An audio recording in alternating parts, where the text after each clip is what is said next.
కాసేపట్లో గురుమూర్తిని కోర్టులో పోలీసులు హాజరుపడుతున్నారు. వనస్థలిపురం ఆసుపత్రిలో గురుమూర్తికి వైద్య పరీక్షలు పూర్తయ్యాయి.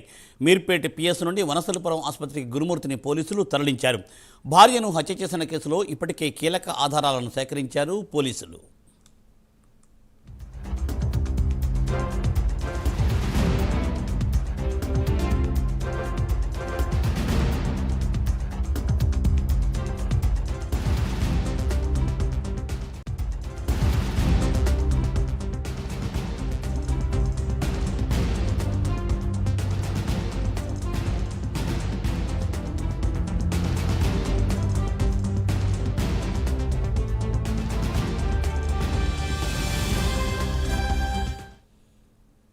మీర్పేట్ పిఎస్ పరిధిలో భార్యను హత్య చేసిన కేసులో గురుమూర్తిని కోర్టులో పోలీసులు హాజరుపడుతున్నారు.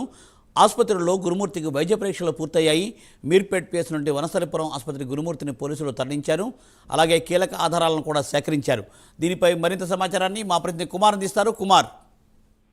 థ్యాంక్ యూ మూర్తి. మొత్తం తెలంగాణ మొత్తంలో కూడా ఏదైతే మీర్పేట హత్య కేసు ఒక సంచలనంగా మారిపోయింది. ముఖ్యంగా ఈ కేసును ఛేదించడానికి పోలీసులు కూడా చాలా ప్రయత్నాలే చేశారు. ఈ నేపథ్యంలోనే ప్రధానంగా గురుమూర్తి తన భార్యను హత్య చేసినట్లు కూడా పోలీసులు నిర్ధారించారు. ఈ నేపథ్యంలోనే గురుమూర్తిపై 101 BNSS కింద మర్డర్ కేసు కూడా నమోదైంది. ముఖ్యంగా కొద్దిసేపటి క్రితమే గురుమూర్తిని వనస్థలిపురంలోని ఏరియా ఆసుపత్రికి అయితే తరలించారు. వైద్య పరీక్షలు కూడా నిర్వహించారు. మరికొద్ది సేపట్లోని గురుమూర్తిని కోర్టులో అయితే హాజరుపరచనున్నారు. ముఖ్యంగా ఈ కేసులో మొదటి నుంచి కూడా ఏదైతే తన భార్యని హత్య చేసిన తర్వాత వివిధ రకాలుగా పోలీసుల్ని ముప్పు తిప్పలు పెట్టి వారం రోజుల నుంచి కూడా ఏదైతే తను తప్పించుకునే ప్రయత్నంగా ఏదైతే ఈ కేసుని తప్పించుకోవడానికి అనేక ప్రయత్నాలు అయితే చేశారు. కానీ ఎట్టకేలకు పోలీసులు మాత్రం ఈ కేసును ఛేదించారు. ముఖ్యంగా ఈ నెల జనవరిలోని పండగ సమయంలోనే తన భార్యని హత్య చేసి ఆ బాడీని కూడా ముక్కలు ముక్కలుగా చేసి ఉడకబెట్టి అది పౌడర్ చేసి కూడా అక్కడ ఉన్న పెద్ద చెరువులో కూడా కలిపేయడం జరిగింది.